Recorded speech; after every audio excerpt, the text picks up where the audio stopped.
we're recording. And why? And the first question I'm going to ask you is to just say your name and about a sentence about what you do. Okay. So I Actually, I am, forgot one thing I do remember. In that, when you're answering the questions, if you could look at the camera. Yes. Okay. It's a little unnatural because we're here, but Yes, that is going to be tough. My name is Helen Warren, and I'm here with an interest in climate change after having been on the city commission for 2 terms and being able to get the city to make a proclamation that we're in a climate emergency. I have found working in the community, it's really important that we find ways that we can have conversations to lift up the concern of the human people as residents of this planet, that it's time to show up and take care of this planet. What sparked your passion for climate work? I think it's just come along with the years of living. I think it's come from the years of living on this planet and enjoying being outdoors a great deal. I can remember back in the 70s when I was in the junior college science programs, we had a professor then who was talking about the importance of protecting the ozone layer and the reduction and elimination of the use of freons. And at that time, talk about what would happen in the future with climate change was so far out there, projected for 2050. I didn't even think I'd be around to see the impact that I am seeing now from human beings' involvement and interactions on the planet. okay. So speaking about your impact, what kind of hope do you wish your work has in the world? Well, with the conversation about climate change, I think it's really important that the people gather together as a collective to have a voice that is raised enough that our political leaders and the leaders of our industrial communities will acknowledge that they can make changes that'll make a difference, not only in their lifetime, but with a consideration for this planet to be around for their children and grandchildren. Well, you're part of an organization known as COAD. Let's start with what is it? For someone who's first hearing about that, what kind of work do you guys do? So COAD is the COAD to stand for Community Organizations Active in Disaster. And there's also another form of a similar uh, activity or organization known as VOAD, which would be Volunteer Organizations Active in Disaster. And what this organization has come around from are the number of times that there have been large disasters, usually natural disasters, where people have been hit hard, communities have been hit hard, and other members of the community who haven't been hit hard show up to help during the peak of the disaster. And that's a difficult time to organize volunteers. So, communities, public works, emergency management departments have found that this time during blue skies, the reference of the calm period before a natural disaster has hit, is the time to organize organizations. So, Alachua County Emergency Management just took on their first COAD interest a year ago, and several community groups, mostly volunteers from faith-based organizations, started showing up and have been networking with the Red Cross, United Ways, Salvation Armies, and the other programs that have been organized to work during disaster for decades already. And so as we talk about, your work, your involvement with COAD, with VOAD, what's something small in your work that you think has a big impact on climate change? For climate change, the work that we do is responding to its effect. That's an important part, to be there and available to help others who have been hit. During the blue sky period, I see that as an opportunity to reach out and talk to my political legislators, representatives, and business leaders here in the community to let them know that there are ways for us to come together to help others, but that that's also the time to talk about the changes that we can make within the community with transportation, our carbon emissions, and protecting our the vegetation in the communities to protect um, the work that is done on the natural world. There's a classic saying that if we the people would just get out of the way, the natural world would be able to restore itself as is part of its own engineering system that's been around for millions and millions of years.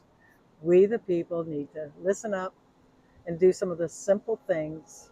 Quit digging into the planet for resources that really are not necessary. We should be living simply on this planet, and there's an opportunity to connect more with the indigenous people across the globe who have been living simply for thousands of years. And we need to find a balance between progress and sustainability. So, working with the COAD gives me an opportunity to reach others, hold out a hand to help them, and then pass that hand on to others to ask them to help us. Well, how did you first get involved in COAD?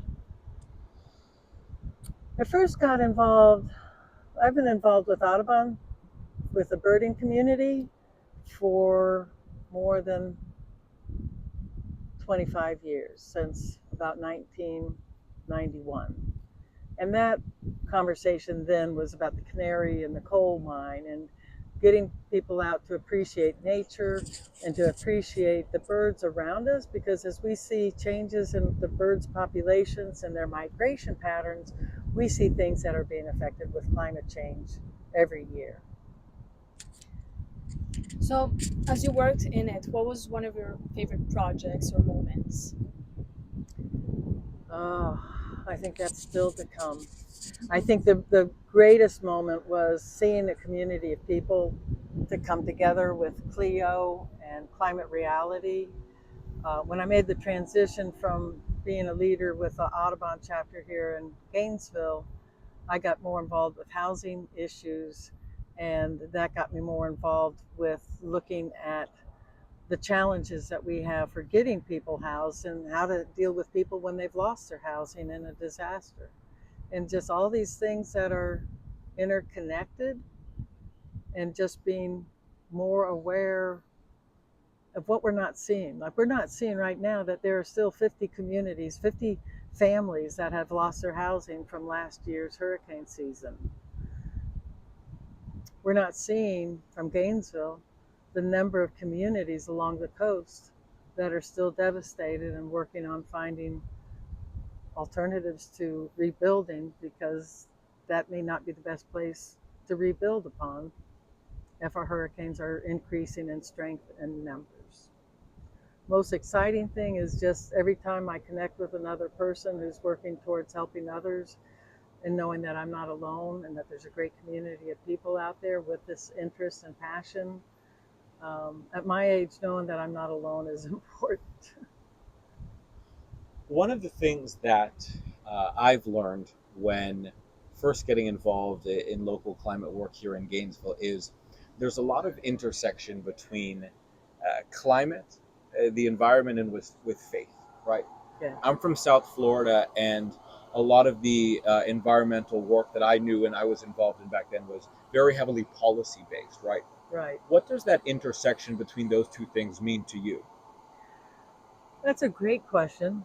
I think with coming into this COAD group and seeing the emphasis on interfaith cooperation is another reflection of how communities have kind of gotten isolated from each other.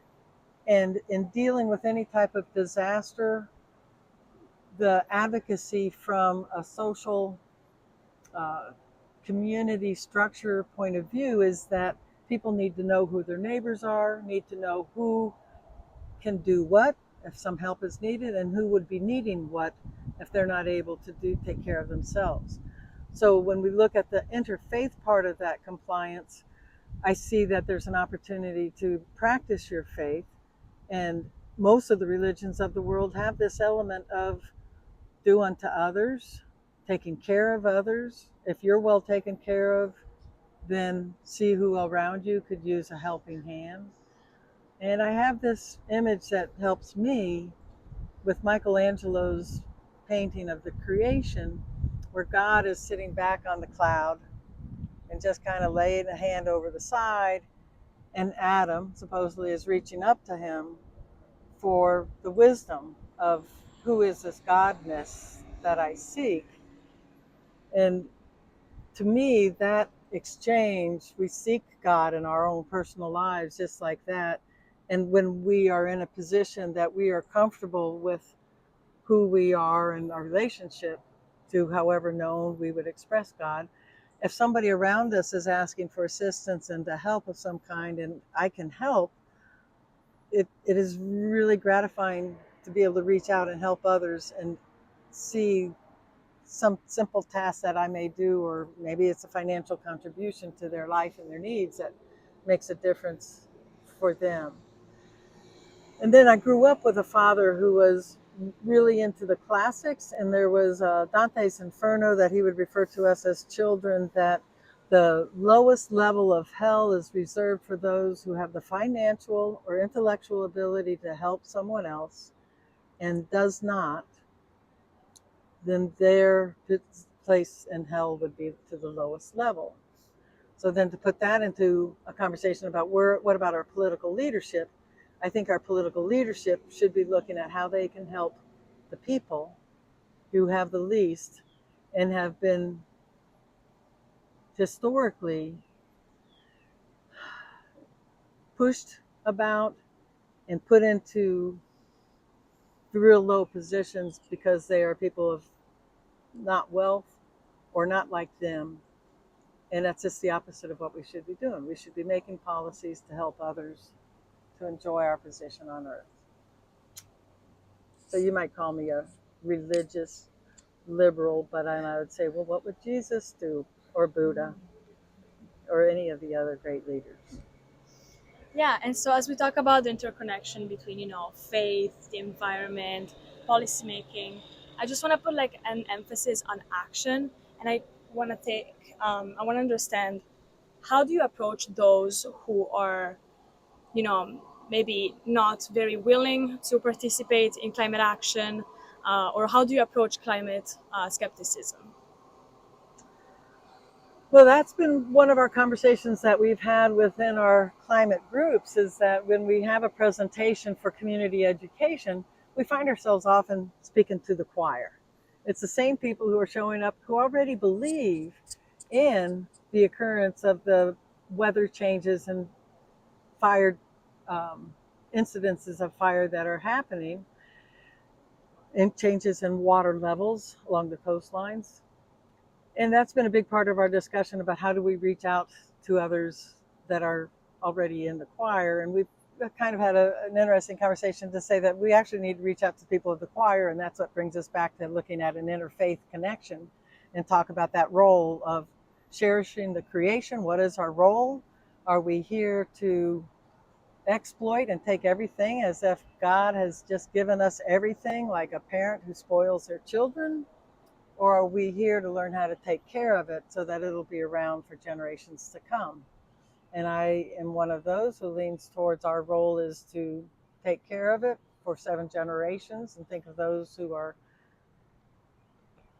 depending upon us and those who came before us and those who will come after us to take care of the planet. One of the, I suppose, proposals or plans that people have put forward to specifically address helping the most vulnerable when it comes to climate disasters is it's this idea of equitable development, right? How do we implement policy and how do we help people and put the resources in the places that need it most? And obviously, I think that's an idea that sounds very great in theory, but it's something that's very hard to put into practice. Like, Right. what does equitable development necessarily mean? What does that look like for you? Being a realtor and thinking about housing and how to have that available equitably for others, there's no easy answer to it. Otherwise, maybe we would be there already. I think the challenge is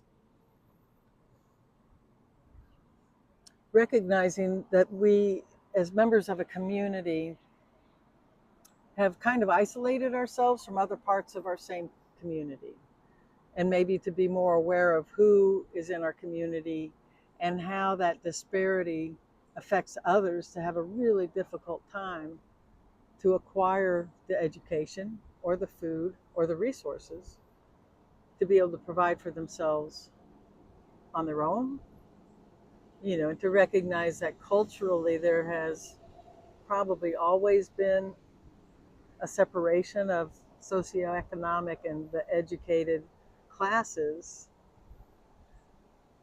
But I feel that there is room to get better than that. And instead of continuing to support the destruction of other people's ability to live decently, we have to suck it up and accept a better role that we could have, whether whatever religion you believe in, being humanistic.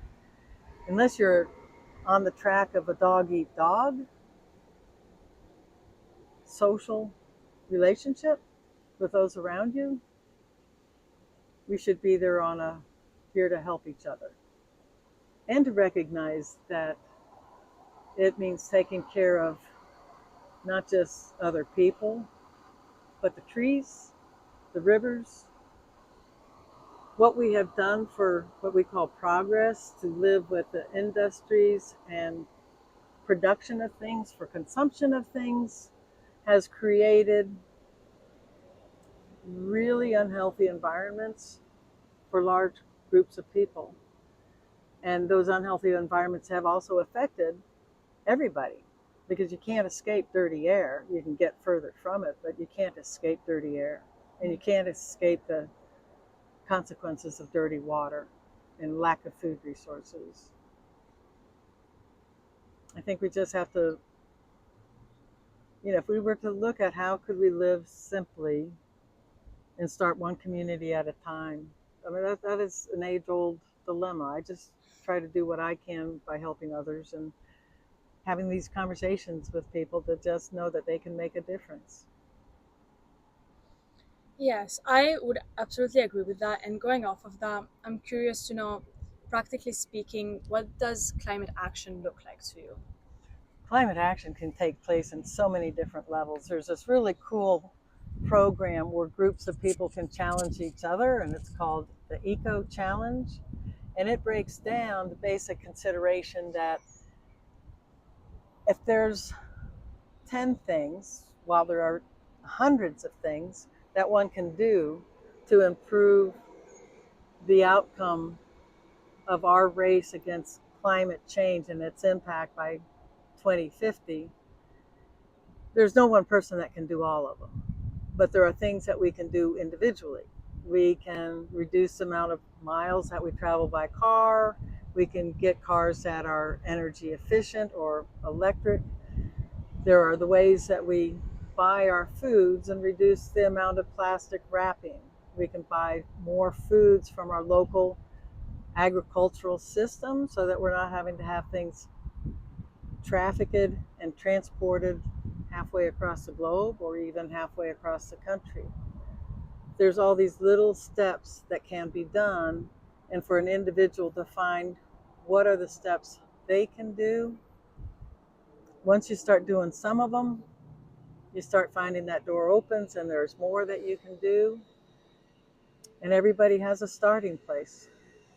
And it shouldn't be mandated. Just like being nice to another person, there's laws about it, but there are things that are really simple to do. In your climate journey, has there been a piece of advice or something that someone told you or something that you may have just overheard that really stuck with you that helped motivate you along your way? There are times where I look at what's going on out there and I get frustrated that I'm not doing enough. But there was a story on Facebook about this little hummingbird who's dealing with a forest fire that is so big, all the animals are leaving the forest. And there's a bear just clumbering along behind them, just making sure everybody leaves. And the bear sees this hummingbird flying back into the fire. And the bear's just like, oh, the hummingbird's not going to make it. But he sees a hummingbird coming back out, flying ahead of everybody again. And he's like, okay, great. The hummingbird made it. But then, darn, a few minutes later, he sees a hummingbird flying back into the fire. So when he sees a hummingbird coming out again, he's like, hummingbird, hummingbird, sister, please tell me, what are you doing? You're going to kill yourself if you keep going back into that fire. Follow us out of the woods. And the hummingbird sits on his shoulder and she's just like, I keep going to the creek to get some water and I go back to the fire and I spit out what I can on the fire and then I go get some more water and I'm going to just keep doing that as long as I can. And the bear says, hummingbird, that fire's going to kill you. You can't put out that fire. And the hummingbird continues her story to say, I know I can't take out that fire, but that woods, those forests, the foods of that forest have taken care of my family for generations. And I just have to do what I can. And so then she continues on her way to get some more water. And the forest fairies are so taken with the hummingbird's passion and story that they bring on a storm of rain that puts the fire out. And the elders of the communities where they tell this story would then tell their kids, you may not be able to solve all the problems of the world, but just do what you can. And that story moved me so much that I got my first tattoo, and it's a hummingbird with a drop of water. And it just reminds me, it gives me grounding when I do get frustrated and depressed occasionally, that there's so much to do. But then I do what I can and I get together with the people who are also doing what they can. And I just know I don't have any choices. I just got to keep doing what I can and hope that more people will do so too. Yes, and you mentioned this feeling of frustration, and I think a lot of people can relate to that, Yeah. especially in the context of climate change. So, if you could create one rule for climate betterment that everyone would have to follow, what would that rule be? Hmm.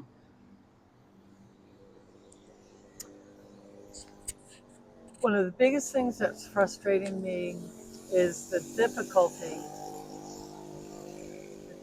that we're having with an appreciation of science to identify that there are some things that we can know. There are some things that we believe to be true. There are some things that can be questioned, but there's enough information to show whether you believe in climate change as being influenced by human behavior. We know that the climate and pollution that surrounds a city can be changed quickly, as we saw what happened in 2020 with COVID, and traffic on the interstates came to a halt.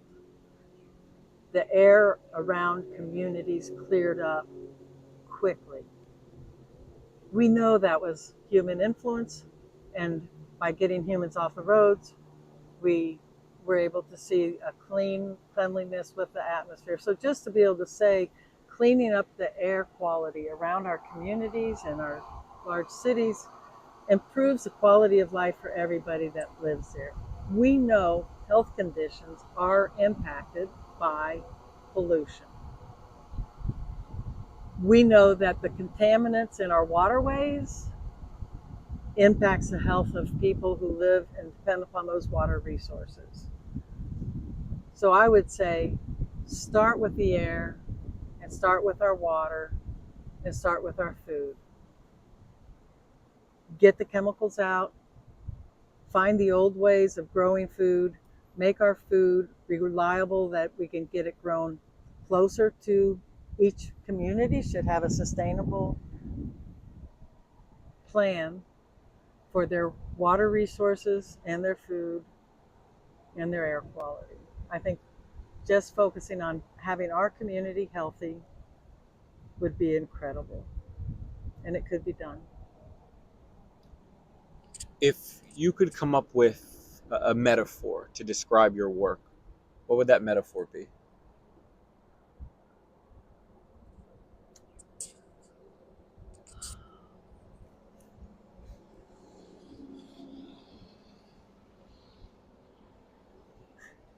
Metaphor of hearing aids is my age, getting hearing aids so I can hear the truth, and getting my vision so I can see the truth.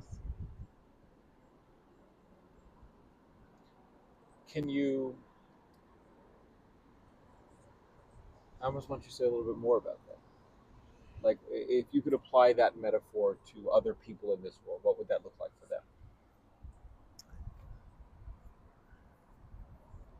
So recently, when I think about the health conditions of our planet as it's impacted by human influences with industry and travel and activities, I am currently in the process of looking to get cataract surgery, and talking with people who have already done it. I hear them give the stories about how much clearer and brighter the world and colors were after that cataract surgery. Um, I've talked with young kids who got their first pair of glasses and were just amazed at how they could read the chalkboard in their classroom or see the definition of a tree or animals that were across a field. So the vision part is,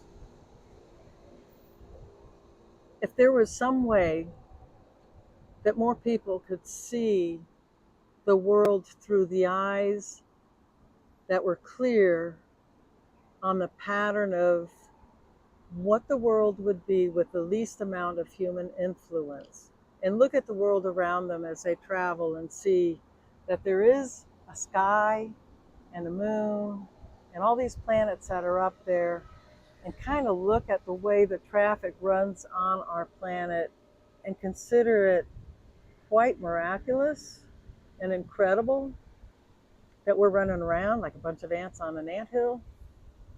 And what part of that could we change? What part of that could we get out of the way? And I don't have an answer to that part, but I do believe that the visual reflection of the natural world can be understood in a way that would encourage people to say, aha, I can do something different. I can do something for this place to be a better place for my grandchildren. And to think of it as something that they're doing, not just saving money in the bank account for them, but saving the natural environment in a bigger account for the future.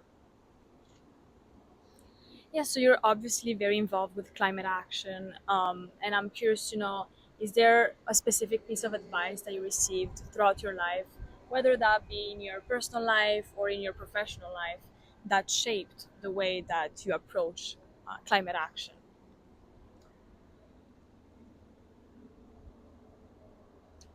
My love of being outdoors has probably been the one thing that has brought me into a position of hearing what people are doing and talking about and seeing the impact of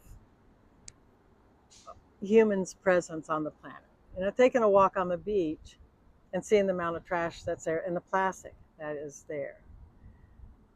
Canoeing or kayaking on a river. We've got some of the most beautiful spring fed rivers here around Gainesville. And to see that cluttered with litter and people thinking, well, there's somebody who's going to come along and pick it up. It would be great if there wasn't somebody that was around throwing it down.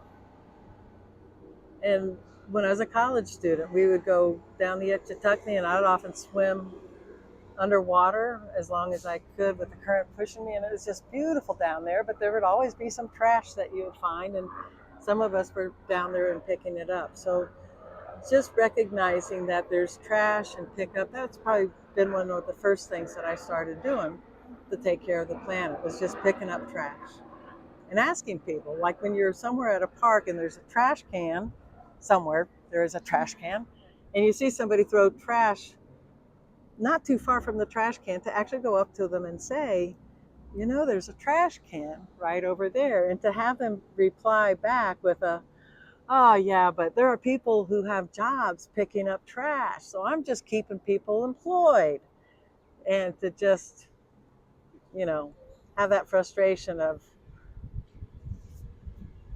not real nice response that I'd like to have with them. Yeah. But just seeing that that people can look at that in such different ways.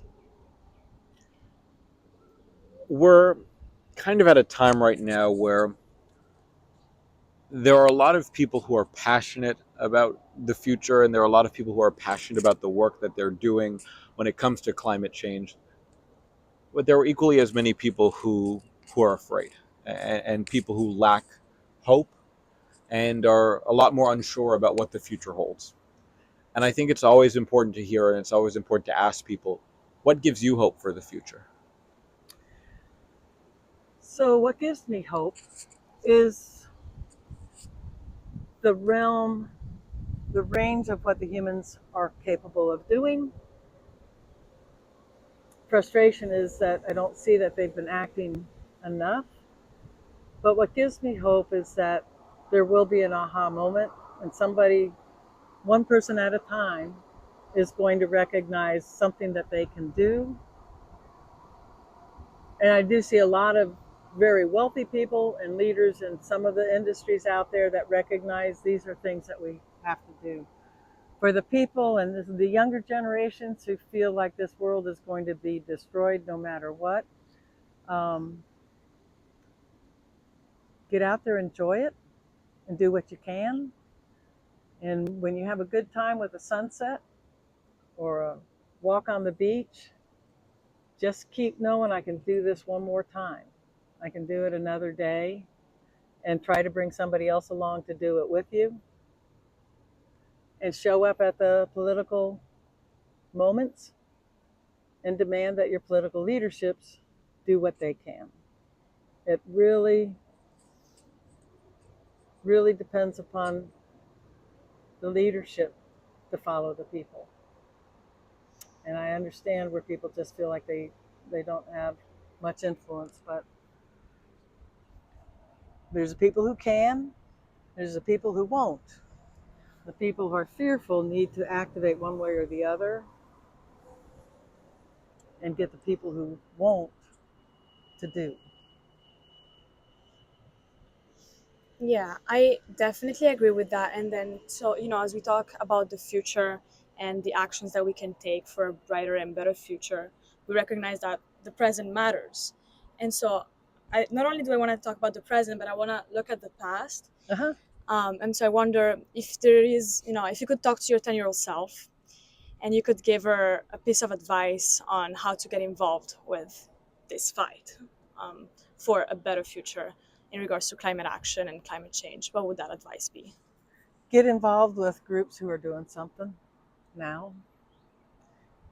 I've been so impressed with this COAD and what people are doing with emergency management that if I were younger, I would go back and get an education and work in the field of emergency management, because those are the people that are developing community as it's needed, and when it's needed is when you can have some of the greatest impacts on people, for them to see I can make a difference too. I needed help. Some of the best people I've met in this process, in the movement of community organizations active in disaster, are people who went through Katrina or some other disaster, and they were just changed their lives in many ways. They lost their house, but it gave them a new outlook and a purpose in life. So, and to anybody else who's out there who's having a difficult time, not knowing what's going to be here in 2050, go out and take a simple walk in the outdoors. Go out and camp where you can. Go out and get on a river. Go out and be outdoors somehow, so that you can say, I did it when. Do it while you can. And every time you do that again, you'll be, I think, that much more reinforced to do it again, and step up and speak louder. Show up, speak up, stand up. Well, before we wrap up, is there anything else that you'd like to say, or anything you feel like you haven't gotten the chance to cover? I want to know what you guys want to do. Well, I want to go into law, like I mentioned a little bit earlier, and I am currently studying to. I'm studying to go to law school, but the path that I've taken in college and a lot of what I focus on in my research deals with disparities between groups of people. I'm currently working on a research project here discussing the disparities in healthcare access between East and Okay. West Gainesville. Yep.